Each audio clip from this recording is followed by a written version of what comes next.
বল, শক্তি, পরাক্রম এই সংসারের বিকাশের মূল। কিন্তু কখনো ভেবেছেন যে প্রকৃতি আমাদের এই বল, শক্তি, পরাক্রম কেন দিয়েছেন?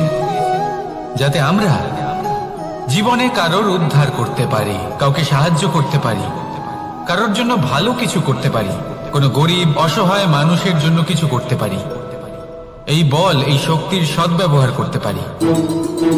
কখনো দেখেছেন এমন মানুষ যার কাছে অসীম শক্তি আছে কিন্তু তার সাথে অসম্ভব অহংকারও রয়েছে, যিনি নিজেকে সর্বশ্রেষ্ঠ বলে মনে করেন, খারাপ কাজও করেন। আপনি দেখবেন প্রকৃতি এবং মানুষ তাকে ভাঙতে সর্বদা চেষ্টা করেন। মনে রাখবেন, যতই সুবিশাল পর্বত হোক না কেন, তা যদি পথে পড়ে তাকে ভেঙে পথ প্রশস্ত করা হয়। যদি আপনার কাছে বল থাকে, শক্তি থাকে, পরাক্রম থাকে, তাহলে তার সদ্ব্যবহার করুন, কাউকে সাহায্য করুন, কাউকে রক্ষা করুন। যদি আপনি আপনার শক্তির দুর্ব্যবহার করেন, তাহলে মনে রাখবেন আপনি নিজের বিনাশ নিজেই আমন্ত্রণ করছেন। এবার বল অর্জন করার পরে, শক্তি অর্জন করার পরে আপনি নিজেকে বিনাশ করতে চান নাকি এই সংসারের উদ্ধার করতে চান? সিদ্ধান্ত আপনার। রাধা রাধা। সাফল্য কে না চায়? সাফল্য লাভ করার, শিখরে পৌঁছানোর আলাদাই একটা আনন্দ রয়েছে। আর আপনজনদেরও কে না চান? প্রত্যেক মানুষ চান যেন জীবনে তার কোনো আপনজন থাকে, যারা সবসময় তাদের সাথে থাকবে। কারণ আপনজনের সাথেই তো সাফল্যের আনন্দ সব থেকে বেশি পাওয়া যায়। কিন্তু আসলে কি হয়, অনেক সময় সাফল্যের খোঁজে সেই পথে চলতে চলতে আমরা আপনদের থেকে দূরে চলে যাই। না চাইতেও দূরে চলে যেতে হয়, ওনাদের সাথে সময় কাটাতে পারি না। আর আমরা ভুলে যাই যে সাফল্যের আসল আনন্দ আপনজনদের সাথেই পাওয়া যায়। সফল হওয়ার পরে আপনদের সাথে দেখা হলে তাদের চোখে আমাদের জন্য যে আবেগ থাকে, যে সম্মান, যে প্রেম থাকে, সেটাই হলো আসল পুরস্কার। আমরা সেই কথা ভুলে যাই এবং একা হয়ে পড়ি। বেশিরভাগ সময় এটাই হয়। বেশিরভাগ সময় সফল মানুষগুলি একা হয়ে যান। এবার আপনি কি চান? আপনি অসফল হয়ে দিনগুলি একাকিত্বে কাটাতে চান, নাকি সফল হয়ে আপনজনদের সাথে আনন্দে থাকতে চান? সেই সিদ্ধান্ত আপনার। সাফল্যের পেছনে ছুটুন, নিজেকে উজাড় করে দিন, কিন্তু আপনজনদের সঙ্গ ত্যাগ করবেন না। সেই আপনজন যারা আপনার সাফল্যের জন্য দায়ী, সেই আপনজন যিনি আপনার সাফল্যে আনন্দ পান, সুখ লাভ করেন, তাদের কখনো ত্যাগ করবেন না। আসুন আমার সাথে ভালোবেসে বলুন, রাধা রাধা। আপনি কি কখনো জলকে নিজের মুঠোতে ধরে রাখার চেষ্টা করেছেন? চলুন আজ করা যাক।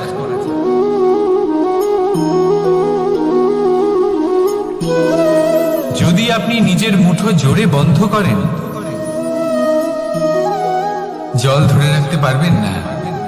যদি আপনি তাকে এমনি বইতে দেন, তাহলে ও নিজের পথ নিজেই করে নেবে, আর আপনার হাতেও থেকে যাবে।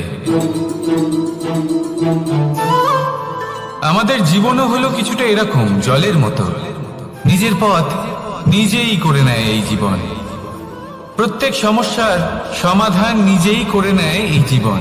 তাই জীবনে যখন কোনো পরিস্থিতি আমাদের প্রতিকূল হয়ে থাকে, কিছুই হয়তো আমরা বুঝতে পারছি না, কিছুই যখন বসে থাকে না, তখন আমরা হতাশ হয়ে পড়ি, নিরাশ হয়ে পড়ি। আর এটাই করা উচিত নয়। শান্ত মনে দেখতে হবে যে এই জীবনে আসলে কি ঘটে চলেছে। কষ্ট সবাই ভোগ করেন। কষ্ট পেলে কেউ রেগে যান, রেগে গিয়ে পরাক্রম দেখান। এটাই তো করা উচিত নয়। শান্ত মনে সেটাই করতে হবে যা জীবন আমাদের শেখাতে চাইছে। জীবন আমাদের সব শিখিয়ে দেবে, শুধু মনে রাখবেন কখন প্রয়াস করতে হবে আর কখন আমাদের প্রতীক্ষা করতে হবে, সেটা আগে আপনাকে বুঝতে হবে। তাহলে আসুন আমার সাথে ভালোবেসে বলুন, রাধা রাধা। ভগবান আর ভক্ত যখন এক আকার হয়ে যায়, যখন ভক্ত তার ভগবানের প্রতি এবং নিজের জীবনের উদ্দেশ্যের প্রতি সম্পূর্ণরূপে সমর্পিত হয়, তখন জন্ম নেয় ভক্তি। এই সংসারের সমস্ত আশা হয়তো আপনার সঙ্গ ত্যাগ করে দিতে পারে, তখনও ভক্তি সাথে থাকবে। ভক্ত আর ভগবান যখন এক আকার হয়ে যায়, তাদের মধ্যে কোনো পার্থক্য থাকে না। তারা এক হয়ে যায়, এক ব্যক্তিত্ব, এক অস্তিত্ব। সেই জন্য কখনো জীবনে যে কোনো রূপেই, যে কোনো প্রকারেই, যে কোনো ঈশ্বরকে মান্য করুন, মনের মধ্যে শ্রদ্ধা ভাব জাগ্রত করুন, মনে ভক্তি ভাব জাগ্রত করুন।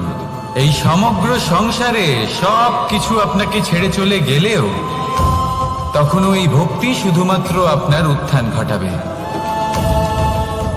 তাই মনে ভক্তি জাগ্রত করুন আর আমার সাথে ভালোবেসে বলুন, রাধা রাধা।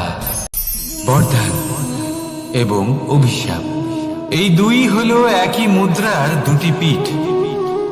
এই বরদান আমরা অনেক কারণে পেতে পারি, কখনো নিজের পরিশ্রমের কারণে, কখনো নিজের তপস্যার কারণে, কখনো আমাদের পূর্বপুরুষদের কর্ম ও তপস্যার কারণে।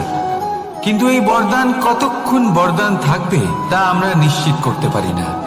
তা সুনিশ্চিত করে শুধুমাত্র আমাদের কর্ম। যদি আপনাকে উদাহরণ দিই, আপনি রেশমের কীট দেখেছেন? ও বরদান পেয়েছে যে ও নিজের সুরক্ষার জন্য খোলস বানাতে পারে। এবারও তাতে এত মত্ত হয়ে যায় যে এমন এক আবরণ বানিয়ে ফেলে যাতে সে নিজেই আবদ্ধ হয়ে চাপা পড়ে মরে যায়। এটার তাৎপর্য কি? তাৎপর্য খুবই সরল। গর্ব করা খুবই ভালো, কিন্তু অহংকার করা কখনোই উচিত নয়। যদি অহংকার মনের মধ্যে প্রবেশ করে, তাহলে এই বরদান অভিশাপে পরিণত হতে সময় লাগে না। আর যদি কর্মশ্রেষ্ঠ হয়, তাহলে অভিশাপ বরদানে পরিণত হয়। তাহলে আসুন শ্রেষ্ঠ কর্ম করুন আর আমার সাথে ভালোবেসে বলুন, রাধা রাধা। সুখ, দুঃখ, মৃত্যু, মহামারী, এগুলো কখনো বলে আসে না, আবার জিজ্ঞাসা করেও আসে না।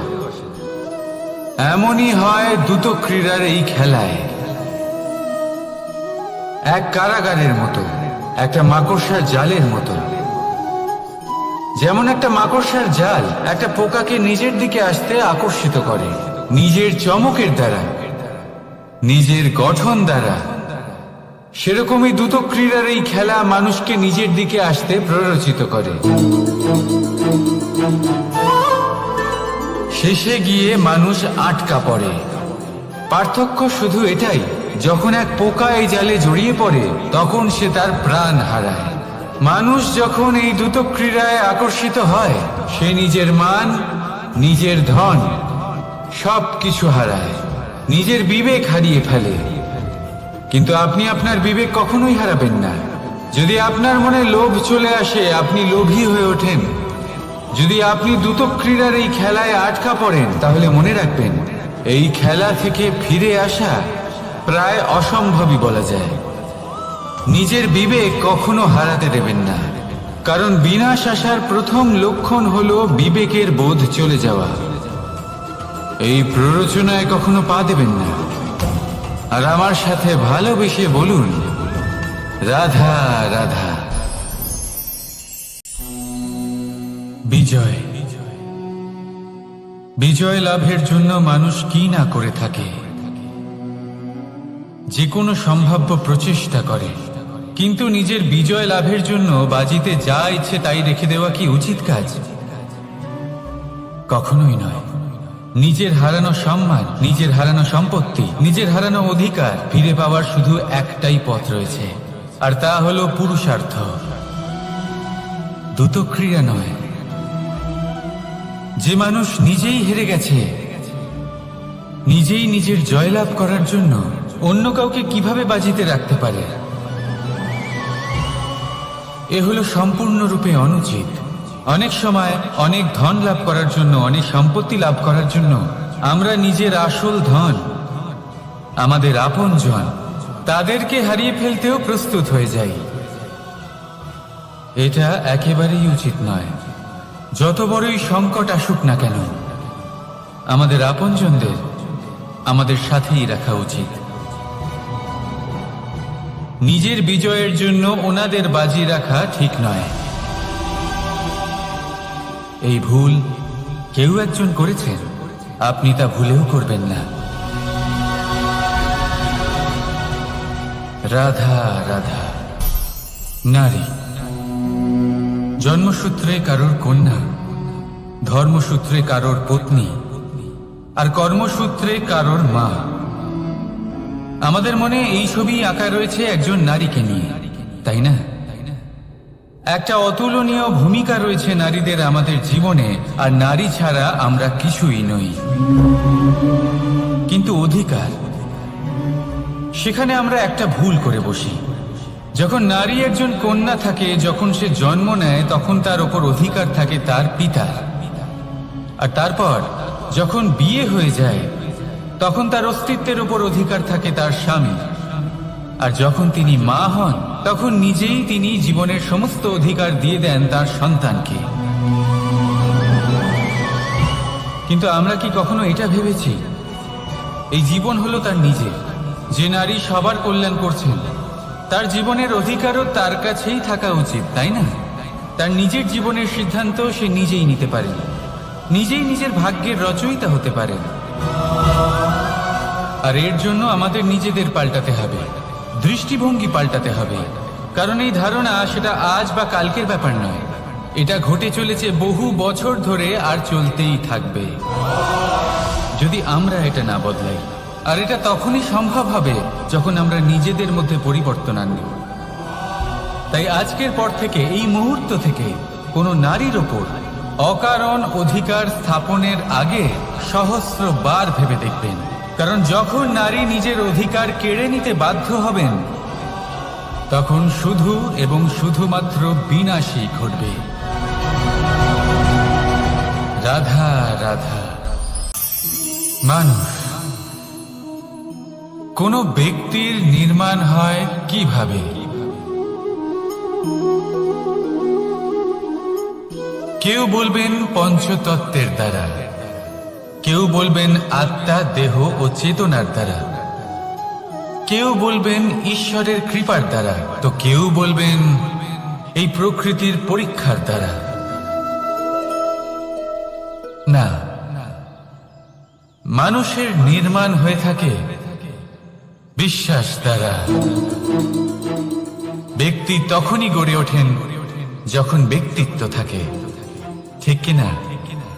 আর ব্যক্তিত্ব তখনই হবে আর সেরকমই হবে যেরকম বিশ্বাস আপনি নিজের উপরে রাখবেন। যদি আপনি মনে করেন আপনি বিষের ন্যায় হবেন, তাহলে আপনি বিষাক্তই হবেন। যদি আপনি এটা মনে করেন যে আপনি অমৃতের ন্যায় হবেন, তাহলে আপনি অমরই হয়ে যাবেন। যদি আপনি নিজের উপরে বিশ্বাস রাখেন যে আপনি সংসারের সব থেকে উঁচু পর্বতের শিখরে পৌঁছতে পারবেন, তাহলে আপনি অবশ্যই পৌঁছবেন।